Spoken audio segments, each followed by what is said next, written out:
Good day thinkers, thought leaders, progressives, and dreamers. I'm CraigTheWriter Stewart, and this is So Much to Say YouTube TV. These are my thoughts, in my voice, on black shit, white shit, gay shit, and everything in between. Now, So Much to Say YouTube TV is the place that you come to learn and grow. So go ahead and hit the like button, the share button, and the subscribe button. And turn on that little bell so that you get a notification every single time that I go live or I upload something new. Now sit back, relax, and enjoy the show. So what's the age difference? I'm gonna act like I'm hella asleep when he comes. So y'all literally grew up together like brothers. That was my brother, my older brother. I don't even have an older brother. Has he always had this je ne sais quoi? You gotta put that shit down. I don't know what the fuck that It's means. not he's always had this swag. Like you've always known him to move like this in the world. Yeah. I used to steal his clothes and shit. Abercrombie and Fitch. And Fitch. My music. So a lot I of ain't these girls taking use music. you always. I took Wu-Tang and Biggie. That's the only shit I ever took from you. Biggie and I really Wu-Tang. have. Always been this. Okay. I really have. Biggie and Wu-Tang, the only thing I took from you. I have friends And that Michael would, Jackson. I have friends that will say, Craig, we would have to be able to tell you, but you've always been like this. Yeah. Like, you haven't changed. Like, you've been this way all the time. I don't know it. You don't know no Cousin. But I don't know what you're talking about, though. What are you talking about? Crystal Cousin. It's some people that walk on this earth that when they move, make a step, everybody else feels a ripple. Take your ass to sleep. I think to me, I appreciate that. yeah. I appreciate that. See what was done enough. There were certain markers in my life Making sure it's done. that kind of pointed that I was going to do something. Yeah.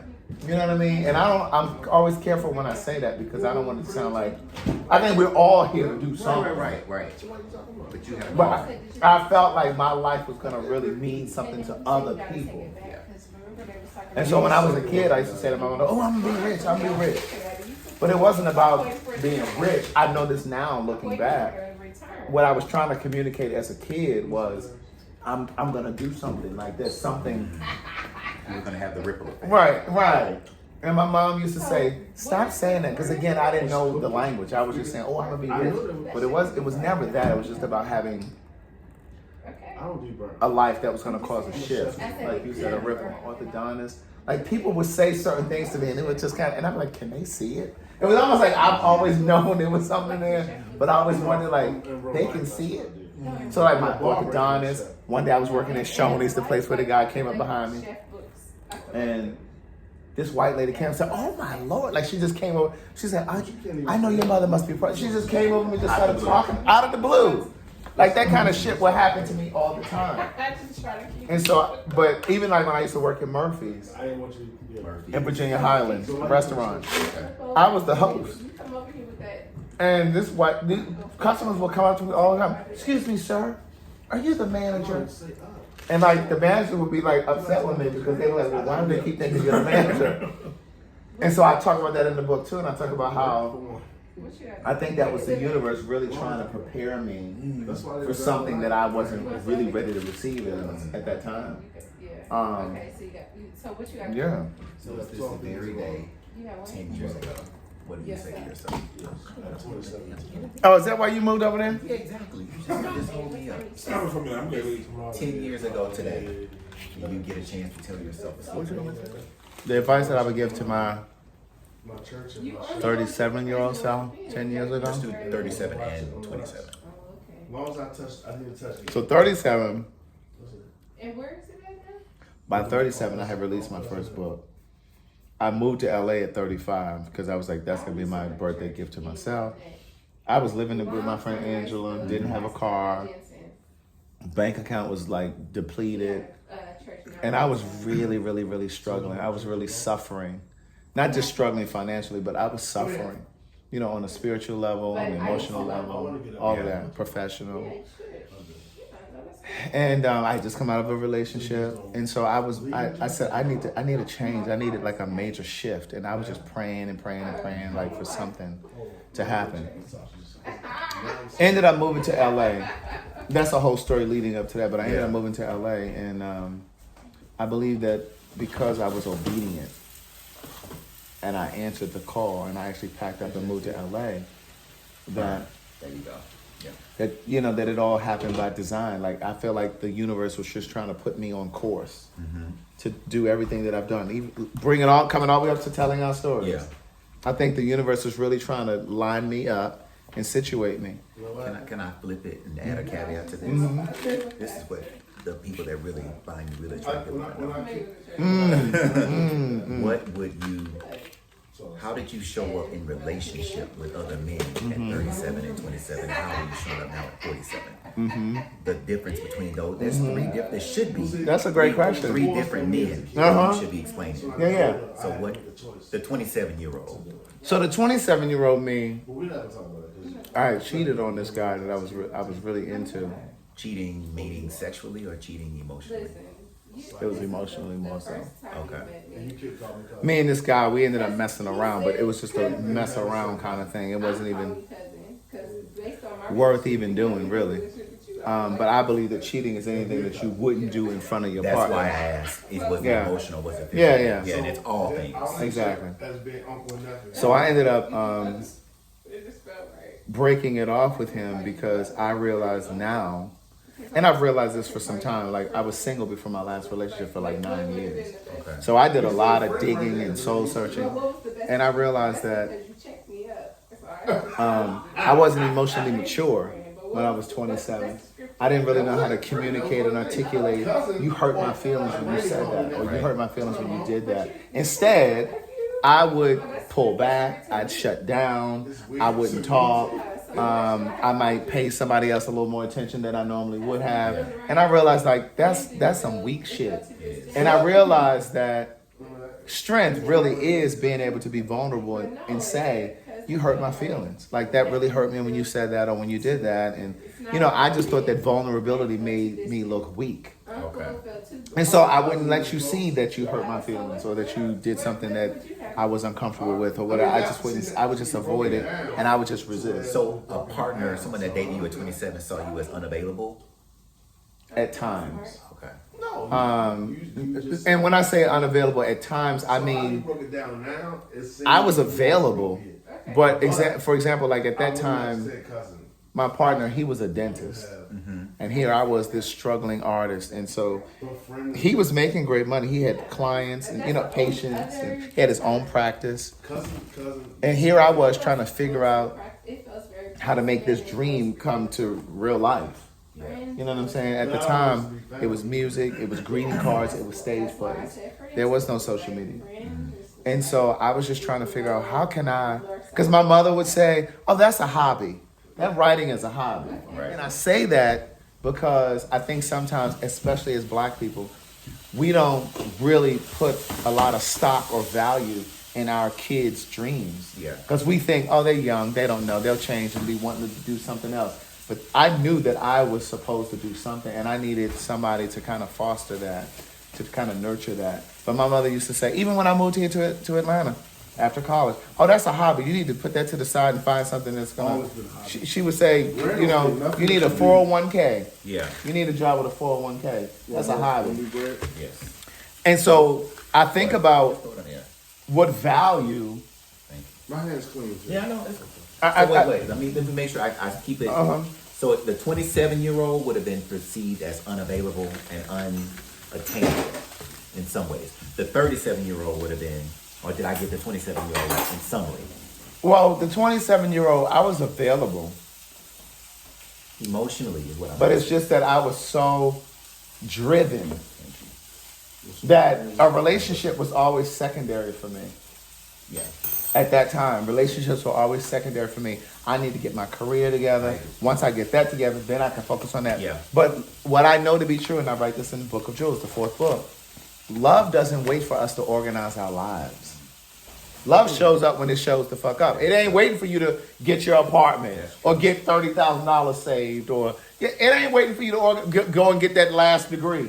Yeah. It's not waiting for you to organize your life. Now, you can do all of that, and then your motherfucking ass wake up and you 70 and you still ain't got nobody because you didn't place any value in that. Right? You were so busy trying to get to the dream and a certain amount of money and a certain career path and all this other stuff. But that shit really, in the greater context and greater scheme of things, that shit is futile. That shit means nothing. When you come home to all this beautiful stuff and, you know, and you want to go on vacation, that shit is cute for a period. We all can be by ourselves for a period. But I believe that as human beings, we are all interdependent. We're meant to be with someone. City College told him what futile was, man. I think we're all meant to be with somebody, right? I think we're all meant to be with somebody. You know what I'm saying? The pandemic showed us. God created us to. That's what I'm saying. You're supposed to be with somebody You're else. supposed to be, man. I think God created. Man, There you go with that man to be with woman. No, we're meant to be with people. 27-year-old me was available because I've always loved love and loved being in a relationship. I think my best self is in a relationship. But at the time, I didn't know how to juggle life and love. I didn't know how to juggle life and love. You know what I mean? Like when my personal life got really stressed out or my finances got really stressed out, I became unavailable in the relationship.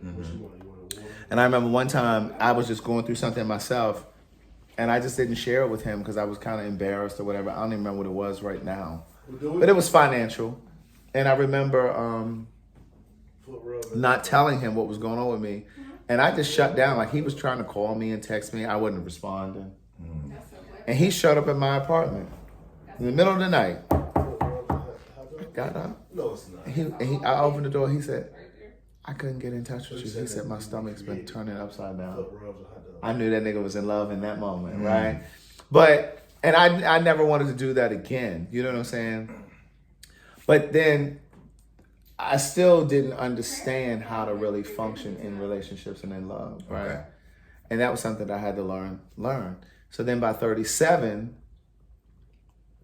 I was teaching myself like how to navigate differently in relationships. Where were you living at 47? Where were you living at 47? Were you in Atlanta? I'm 47 now. No, You mean 37? 37, sorry. 37. I'll be 42 next Friday. 37 was 10 years ago. So that would be 2013. No, I was floating around. I was in Jersey. Wow. I come back from You lived LA. in Jersey. That's when I started writing the second book. Married now. You were in love with that. I was, yes, I was. But would you consider that person to have been a great love, the greatest love of your life? Not greatest, no. You would Not give him greatest. credit for that. Not in greatest. the novel, it really felt That- that it felt like gave it to a lot me. of us some hope of, you know. I thought so too. But no, not the greatest love of my life, no. Okay. Up to that point, Up to yeah. that point, yeah. Because he had really taught me that if a person is really willing to make that effort is the only way to communicate interest. Come on now.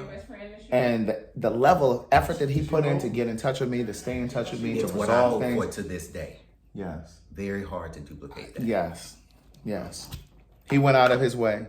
Like, I felt like if it was raining and he needed to get my attention, he would stand in the rain to get my attention. You know. And Who you talking about? the married guy. You have a I was involved briefly with the married man who believed he had the courage to leave his wife to be with me and to live his truth. This isn't the typical story of a married man promising to leave his wife for a secret lover. Rather, this is a story in part about a gay man who knew he was gay before he got married, but chose to marry a woman because he didn't know how to break free. Rocky and I met on a gay social media site 3 months after I returned to the East Coast to live, and just 11 months after he was married. At the time we met, he was living and working in Dubai as a contractor for the government on a military base, while his wife was stationed in Tallahassee, Florida, where they had a home. In one of the first messages he sent me, Rocky shared that he was married, but that he had regrets. He explained that he had come out to his mother and siblings when he was 18 years old. To listen to more of One Thing for Certain, Two Things for Sure, a memoir continued, visit audible.com. So, but in the novel, he taught you a lot. I wonder what you taught He him. He did. But I wonder. Hopefully to live in his truth, because I think he's divorced and stuff from the wife now. But I was saying with hand in hand. I wanted you to come back with another thing about that because the fantasy of it hit that I went hand in hand to was a spinoff. And I would have loved for the third book to have been y'all got together and he left the situation and you're happy and all those type of things. Yeah, Did you ever sat and had any hopes of that could have been? I knew when I wrote in that second book that he wasn't gonna leave. When I went to visit him, actually, let me back up. I need to charge my phone. Let me try to figure this out. We had a designated time that he was gonna tell his wife and leave his wife, and he kept pushing it back. You didn't write that. Yes, that's in there. And he kept pushing it back. And so finally I broke it off. I said, listen, you're never gonna tell her. I didn't expect you to have. I'll never forget, we were at a cabin in Maryland, in Deep Creek, one Christmas. And he was with her in Chattanooga, his hometown. And I was like, you're never gonna tell us. So I broke it off. I said, don't call me anymore. Then I blocked him on everything, Facebook, everything. And what happened was about a couple weeks or days went by, something like that, days went by. And his brother ended up calling me. You gonna watch me sleep? Where you gonna watch me sleep? And I knew that he was having a really difficult time because he had told his brother about us. I'm going. His brother called me and said, I don't really do this. He said, but my brother is really hurting. And he said, I've never seen him like this. And he said, you know, he told me he needed me to call you because he knew that if I called you, you would know he was being sincere. But what happened was we ended up talking again. We ended up talking like the next day. And he was like, I miss you so much. This is around 37. This is when I was 37. Oh, okay. And so I flew to Texas. The day that I flew in, his wife flew out of town. So she left that morning and I came in that afternoon. So he dropped her off that morning and came back and picked me up. And I had a hotel, you know, where we were going to reserve, you know, a room for the weekend or whatever. And when I landed and I got in the car and he was like, we ain't staying in no hotel. We're going to stay at the house. Why would we spend money? I knew that his level of disrespect was at a low that I couldn't. Yeah. Because I said to him, I said, even though I don't know your wife, doesn't mean I can't respect her. When I left from down there on that visit, I knew that was it. Craig, can I stay over? Sure. I knew. I'm gonna leave in the morning. Okay. I knew that was it. I was like, yeah, this isn't. He's forcing me to overstep my boundaries. Yeah, any of these guys, like you've done videos, and I know that in some ways, has anyone ever responded back and said you shouldn't be talking about our relationship, or I don't feel comfortable? No one has ever. Okay, so now we know the 37. Now so now 47. you're a grown. You've learned a lot. Like 47, you're 3 years from half a century. You can't wait until you're 50. Yeah. Because of the wisdom. There's some things that you can I agree. learn now that, you know. I completely agree. And so, so at 47, I think You must not be taking no shit now. I'm not. Have you ever felt like you've been discriminated against by the black community as a whole? There's discrimination even within our own community. For sure. People always say they won't date the bisexual, but they are always knocking on my door. A lot of trans women didn't identify with Caitlyn because she still moved as a white man. If you could go back to the beginning of your life, and if you could choose your sexuality, would you choose to be heterosexual? This is going to get good. I had this idea to do this conversation. I'm calling it Telling Our Stories, a conversation with black queer men and women.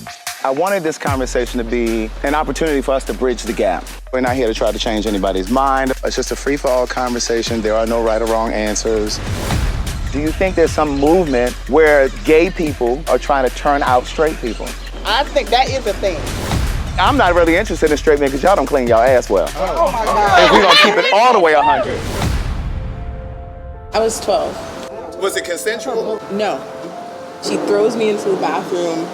That's when the situation happened. A straight black person that's been shot or killed, the entire black community is expected to show up on the front lines. But when a black, queer person, trans, gay, whatever, is killed, the black community as a whole isn't necessarily showing up. That's right. Who playing with people's feelings in these days? They might kill you, your mama, you, your brother. They might take it out of your car. I just don't play with people because I don't want anybody to play with me. Who would say your roommate? I'm like, oh, that's my husband. I would rather lose a woman to a woman than I would rather lose a woman to a man. It's just who I am. Like, you accept people for who they are. And that's just it. Telling our stories, a conversation with Black queer men and women. How did you feel after your first sexual experience? It was painful. I didn't ask you how did it feel physically. I meant on an emotional level. There's always a whore in the building. Coming Monday, June 5th at 9 p.m., only on YouTube.